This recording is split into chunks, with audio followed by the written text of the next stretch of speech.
बिस्मिल्लाहिर्रहमानिर्रहीम। अस्सलामुअलैकुम। आज का हमारा टॉपिक है absolute potential energy. Absolute potential energy का जो फुल नेम होता है, पूरा नाम है absolute gravitational potential energy. Absolute gravitational potential energy को सबसे पहले हम लोग डिफाइन करेंगे। इसकी डेफिनेशन करते हैं। Absolute gravitational potential energy is the work done by gravitational force। Absolute gravitational potential energy gravitational force का वर्क होता है इन डिस्प्लेसिंग द ऑब्जेक्ट, जिसमें किसी ऑब्जेक्ट को डिस्प्लेस किया जाता है from certain point to the point at infinite, certain point से लेकर पॉइंट एट इन्फिनिट तक, where force of gravity become zero, जहां फोर्स ऑफ ग्रेविटी जीरो हो जाती है। यानी हम लोग एब्सोल्यूट पोटेंशियल एनर्जी को यूं डिफाइन कर रहे हैं कि ये ग्रेविटेशनल फोर्स का वर्क है, लेकिन ये ग्रेविटेशनल फोर्स का एक ऐसा वर्क है जिसमें किसी भी ऑब्जेक्ट को सर्टन पॉइंट से लेकर पॉइंट एट इन्फिनिट तक डिस्प्लेस करना है। ग्रेविटेशनल फोर्स का ऐसा वर्क है जिसमें किसी भी ऑब्जेक्ट को सर्टन पॉइंट से लेकर पॉइंट एट इन्फिनिट तक डिस्प्लेस करना है, जहां फोर्स ऑफ ग्रेविटी जीरो हो जाएगी। तो ये जो टोटल वर्क होगा सर्टन पॉइंट से लेकर पॉइंट एट इन्फिनिट तक, ग्रेविटेशनल फोर्स का ये जो टोटल वर्क होगा, इसी को एब्सोल्यूट पोटेंशियल एनर्जी या एब्सोल्यूट ग्रेविटेशनल पोटेंशियल एनर्जी कहा जाता है। सेकंड पॉइंट ये है कि work done by gravitational force जो होता है, work done by gravitational force, वो तो पोटेंशियल एनर्जी यानी mgh के इक्वल होता है। ये वर्क ही होता है। वर्क चूंकि फोर्स और डिस्प्लेसमेंट का प्रोडक्ट होता है, तो फोर्स की जगह वेट यानी mg लिखते हैं और d की जगह h लिख देते हैं। तो ग्रेविटेशनल फोर्स का जो वर्क होता है वो तो पोटेंशियल एनर्जी यानी mgh से लिखा जाता है, लेकिन यहां पर ये रिलेशन होल्ड नहीं करेगा। ये रिलेशन तब होल्ड करता है, ये रिलेशन तब ट्रू होता है जब फोर्स ऑफ ग्रेविटी कांस्टेंट रहे। लेकिन when we move toward larger distance, लेकिन जब हम किसी भी ऑब्जेक्ट को बहुत लंबे फासलों तक मूव करवाएंगे, तो force of gravity will not remain constant. Force of gravity constant नहीं रहेगी, क्योंकि अर्थ की मास अगर कैपिटल एम है, जो ऑब्जेक्ट आपने मूव करवाया उसकी मास स्मॉल एम है, तो इन दोनों के दरमियान जो फोर्स ऑफ ग्रेविटी है वो Gmm/r² होती है। यानी फोर्स ऑफ ग्रेविटी डिस्टेंस के स्केयर के इनवर्सली प्रोपोर्शनल होती है। जैसे जैसे इस ऑब्जेक्ट का अर्थ के सेंटर से डिस्टेंस बढ़ता जाएगा, तो उस डिस्टेंस के स्केयर के इनवर्सली फोर्स ऑफ ग्रेविटी कम होती जाएगी।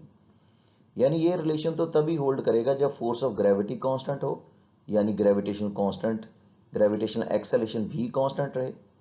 लेकिन जबकि हम लंबे फासलों तक लेके जाना चाहते हैं, तो फोर्स ऑफ ग्रेविटी कांस्टेंट नहीं रहेगी, वो डिस्टेंस के स्केयर के इनवर्सली वेरी करेगी। तो लिहाजा ये रिलेशन जो है पोटेंशियल एनर्जी का mgh, ये होल्ड नहीं करेगा। अब इस मुश्किल को हल करने के लिए, in order to overcome this difficulty, हमने चूंकि ग्रेविटेशनल फोर्स का वर्क ही कैलकुलेट करना है, तो उसका सोल्यूशन ये है कि 1 से लेकर n तक, यानी सर्टन पॉइंट से लेकर इन्फिनिट तक, सारे डिस्टेंस को स्मॉल स्टेप्स में डिवाइड कर देते हैं। 1 से लेकर n तक जो टोटल डिस्टेंस है हमारा, इसको स्मॉल स्टेप्स में डिवाइड कर देते हैं। हर दो स्टेप्स के दरमियान का फासला डेल्टा आर होगा। These steps are so small, ये स्टेप्स 1 से 2, 2 से 3 इतने कम रखने हैं, इनके दरमियान का डिस्टेंस इतना कम रखना है कि force will remain constant during these steps, कि इन स्टेप्स के दौरान फोर्स कांस्टेंट रहेगी। यानी 1 से 2, 2 से 3 फोर्स कांस्टेंट रहेगी। लास्ट जो स्टेप होगा हमारा, वो n-1 से n तक होगा। जो भी n पॉइंट हमारा लास्ट होगा, जैसे कि इन्फिनिट है, उससे पहले वाला उससे एक कम यानी n-1 होगा। प्रीवियस टॉपिक था हमारा work done by variable force, उसमें ये कॉन्सेप्ट समझाया जा चुका है कि जब स्मॉल स्टेप्स बनाए जाते हैं तो उनमें फोर्स कांस्टेंट हो जाती है। तो 1 से 2, 2 से 3 ये स्मॉल स्टेप्स हैं और उनमें फोर्स कांस्टेंट रहेगी और हर 2 स्टेप्स के दरमियान का फासला भी डेल्टा आर होगा। अब हमें सिर्फ ये करना है कि हर 2 स्टेप जो हैं उनके दरमियान का वर्क कैलकुलेट करना है और तमाम वर्क्स को ऐड करेंगे। 1 से 2, 2 से 3 जितने भी वर्क होंगे उनको ऐड करेंगे तो total work done by gravitational force calculate हो जाएगा जब तमाम स्टेप्स के वर्क को ऐड करेंगे। और जो total work done by gravitational force होगा 1 से लेकर इन्फिनिट तक, वही एब्सोल्यूट पोटेंशियल एनर्जी कहलाएगी। अब हम इसकी कैलकुलेशन करते हैं। पहले पॉइंट का अर्थ के सेंटर से जो डिस्टेंस बनता है that is named as r1। Second point का जो अर्थ के सेंटर से डिस्टेंस बन रहा है that is named as r2। और 1 और 2 के दरमियान एक मिड पॉइंट लेते हैं और उसका डिस्टेंस जो अर्थ के सेंटर से वो r है। सबसे पहले हम मिड पॉइंट r ही फाइंड आउट करते हैं।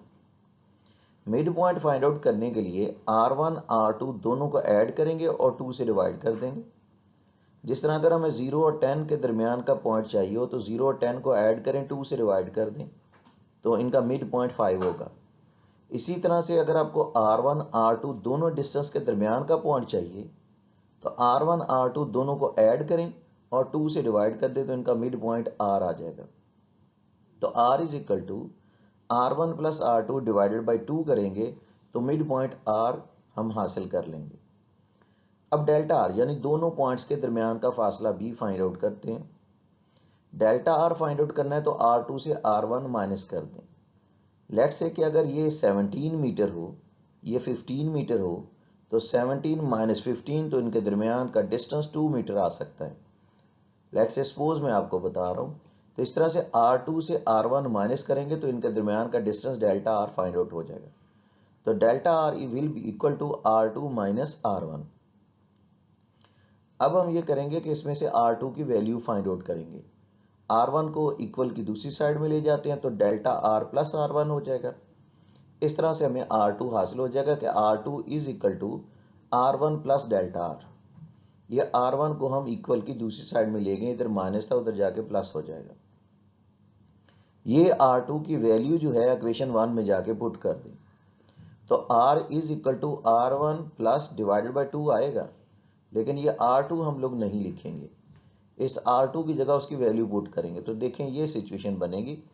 Putting value in equation 1 r is equal to r1 plus लिखे तो r2 की ये वैल्यू पुट करें।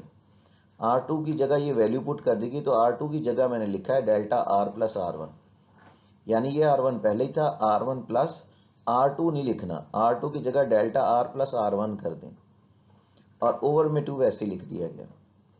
नेक्स्ट स्टेप में ये करेंगे कि r is equal to r1 plus r1 हो जाएगा 2r1, r1 प्लस r1 हो जाएगा 2r1 डेल्टा r बाई 2, यानी r1 r1 को कंबाइन कर दिया वो 2r1 हो गया प्लस डेल्टा r ओवर में 2 वैसे ही मौजूद है।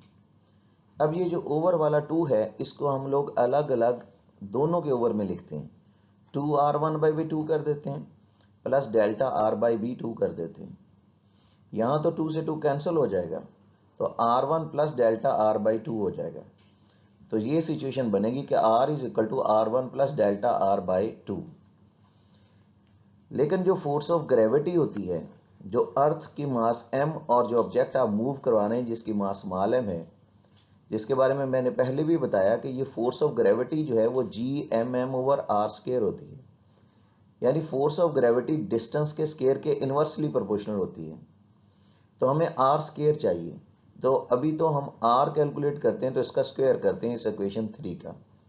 तो squaring equation 3 r square will be equal to r1 plus delta r by 2 का होल स्क्वायर कर दें, यानी r का भी स्क्वायर हो गया और राइट हैंड साइड वाले फैक्टर का भी स्क्वायर कर दिया r1 plus delta r by 2 का होल स्क्वायर।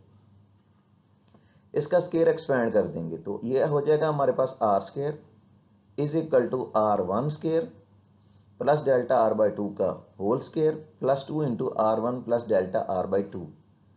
ये स्क्वायर आप लोगों ने इस तरह से एक्सपेंड करना है जिस तरह a प्लस बी का होल स्क्वायर एक्सपेंड करते हैं। a प्लस बी यानी a square plus B square plus 2ab, इस तरह से इसको एक्सपेंड करना है।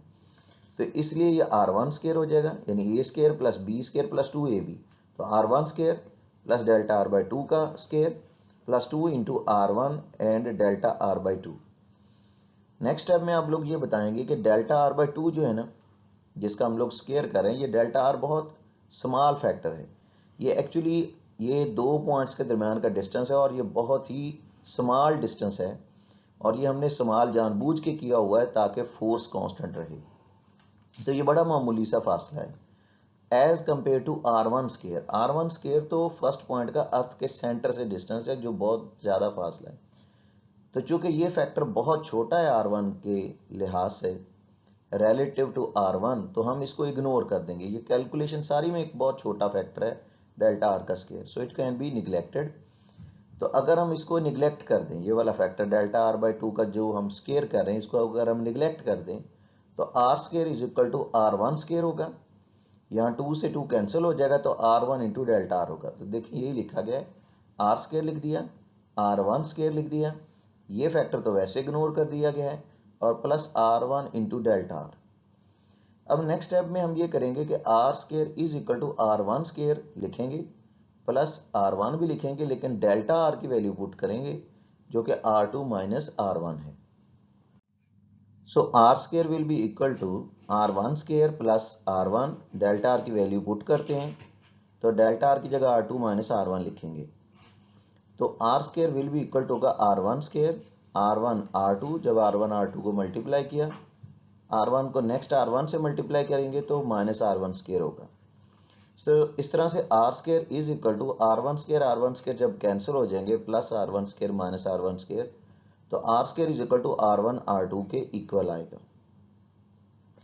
अब हम फोर्स कैलकुलेट कर सकते हैं जो 1 से 2 पॉइंट तक की है, और ये फोर्स होगी F is equal to GMM over R square.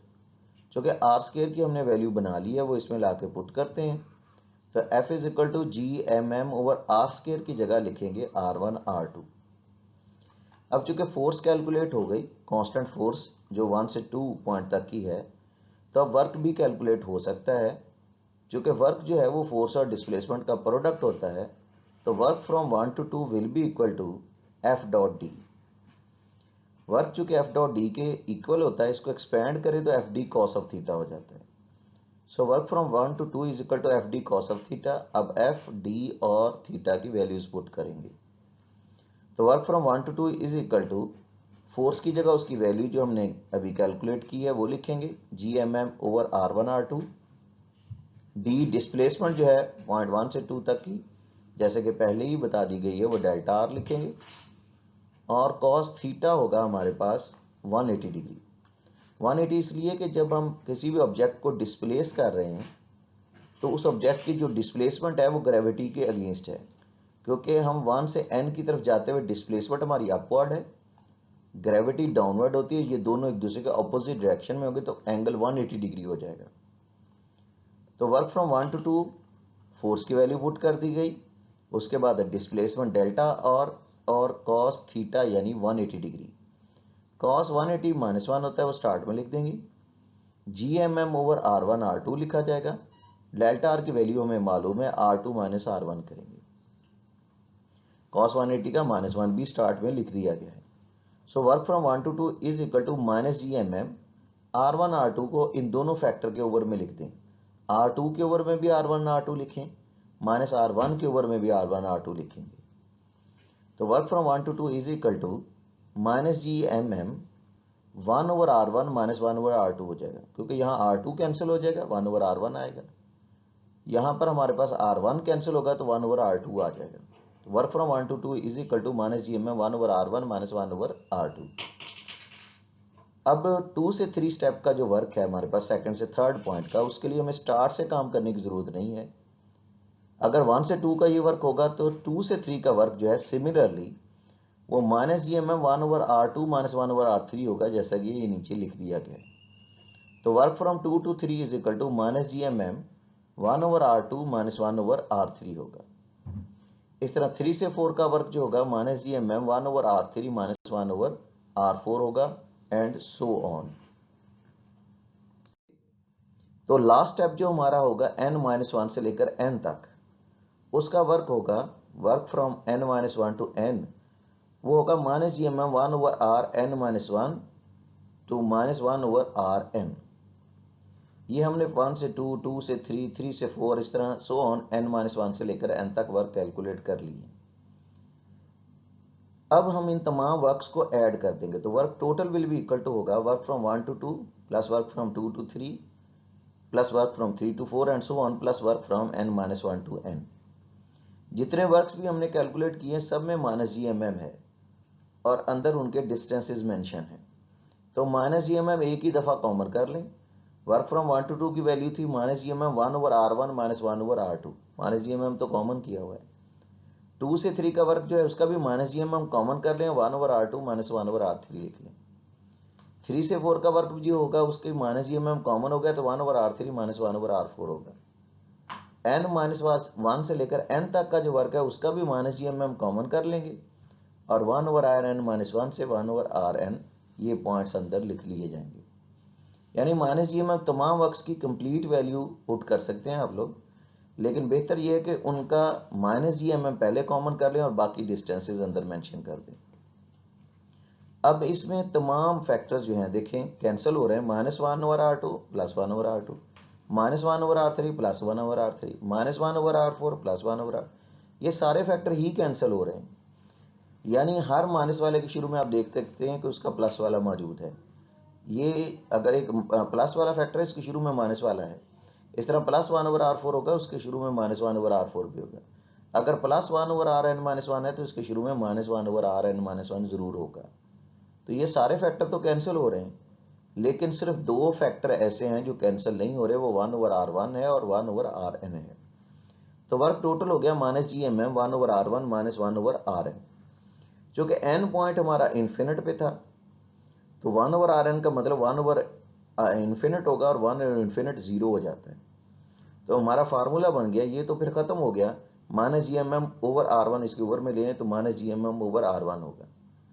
तो r1 फर्स्ट पॉइंट का डिस्टेंस था, जनरल एक्सप्रेशन होगा r1 तो हमारा पहला पॉइंट है, तो आप किसी भी पॉइंट का डिस्टेंस जो है वो इसमें मेंशन कर सकते हैं ताकि उसका टोटल वर्क निकाला जा सके। तो work total will be equal to minus G M M over r लिखेंगे, ये जनरल एक्सप्रेशन होगा। चूंकि ये टोटल वर्क जो हमने किया है यही एब्सोल्यूट ग्रेविटेशनल पोटेंशियल है जी, तो इसको u से लिख सकते हैं। तो जनरल फार्मूला हो गया minus G M M over r।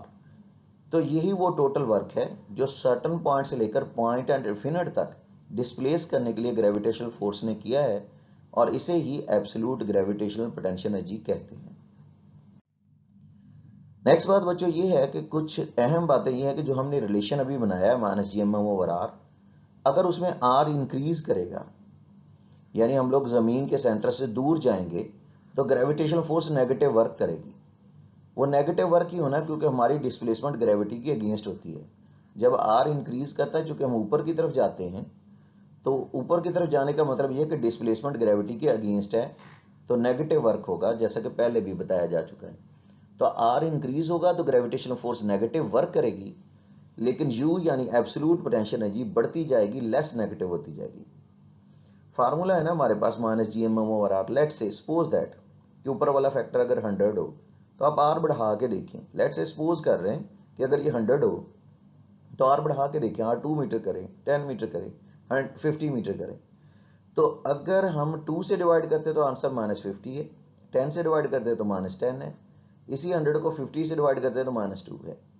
तो अब देखिए जैसे जैसे ये नीचे वाला फैक्टर जो है r जिसको मैंने मेंशन किया हुआ ये बढ़ता जा रहा है, तो जो आपका आंसर है वो लेस नेगेटिव होता है, और लेस नेगेटिव का मतलब ये है कि ये जो आंसर आ रहा है u का ये बढ़ता जा रहा है।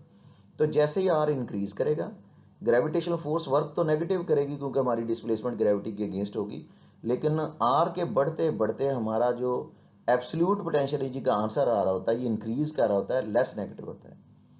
और अगर हम वापस आते हैं तो ये सारा प्रोसेस रिवर्स हो जाता है, यानी जब कोई ऑब्जेक्ट अर्थ सरफेस की तरफ मूव करता है तो फिर r डिक्रीज होने लगता है वापस आते हुए, लेकिन उस वक्त वर्क पॉजिटिव होता है और एब्सोल्यूट पोटेंशियल एनर्जी इंक्रीज होने की बजाय डिक्रीज होने लगती है। लेकिन अगर हम अर्थ सेंटर से मूव करते हैं और इन्फिनिट पे चले जाते हैं, इन्फिनिट पे जाके एब्सोल्यूट पोटेंशियल एनर्जी 0 हो जाएगी, यही फार्मूला फिर से यूज करेंगे, minus G M M over R. तो minus G M M over R की जगह इन्फिनिट लिखते हैं, समथिंग ओवर इन्फिनिट जीरो होता है। तो इसका मतलब ये कि इन्फिनिट पे जाके एब्सोल्यूट पोटेंशियल एनर्जी जीरो हो जाएगी। लेकिन एब्सोल्यूट पोटेंशियल एनर्जी को जीरो करना ये आर्बिट्रेरी पॉइंट्स पे किया जा सकता है, यानी सरफेस ऑफ अर्थ पे भी किया जा सकता है, या आर्बिट्रेरी होता है सरफेस ऑफ अर्थ पे भी किया जा सकता है, और इन्फिनिट पे भी, जैसा इन्फिनिट पे आपको यहाँ पर कैलकुलेशन दिखाई भी गई है। बहरहाल एक्चुअली ये जो मैटर करती है ना चीज़, वो पोटेंशियल एनर्जी का डिफरेंस होता है from one point two another point. तो इसलिए इसमें नेगेटिव वैल्यूज या जीरो करना कोई मैटर नहीं करता, बल्कि जो चीज़ मैटर करती है वो एक पॉइंट से दूसरे पॉइंट तक पोटेंशियल एनर्जी में जो चेंज आता होता है, चेंज इन पोटेंशियल एनर्जी जो है वो ज़्यादा इंपॉर्टेंट होती है। फाइनली अगर आप सरफेस ऑफ अर्थ पे आ जाते हैं तो पोटेंशियल एनर्जी होगी minus G M M over capital R, minus G M M over capital R. Capital R radius of earth है। तो बहरहाल ये सरफेस ऑफ अर्थ पे एब्सोल्यूट ग्रेविटेशनल पोटेंशियल एनर्जी का फार्मूला होगा। इसमें नेगेटिव साइन बताता है कि जो अर्थ ग्रेविटेशनल पोटेंशियल एनर्जी होती है मास एम के लिए वो अट्रैक्टिव है। ये मास एम जो है, कैपिटल एम, अर्थ की मास, वो मास एम को अट्रैक्ट करेगी अपनी तरफ। बहरहाल यही वो वर्क या एनर्जी है which is required to take a body out of the earth gravitational field, जिसकी हमें जरूरत होती है ताकि किसी भी ऑब्जेक्ट को जमीन के ग्रेविटेशनल फील्ड से बाहर निकाला जा सके, जहां जाकर फोर्स ऑफ ग्रेविटी जीरो हो जाती है। बच्चों ये था हमारा आज का टॉपिक, एब्सोल्यूट पोटेंशियल एनर्जी। इसमें अगर किसी पॉइंट में कोई कन्फ्यूजन हो तो आप मज़ीद डिस्कस कर सकते हैं। अल्लाह आपका हामी नासिर हो। अल्लाह हाफिज़।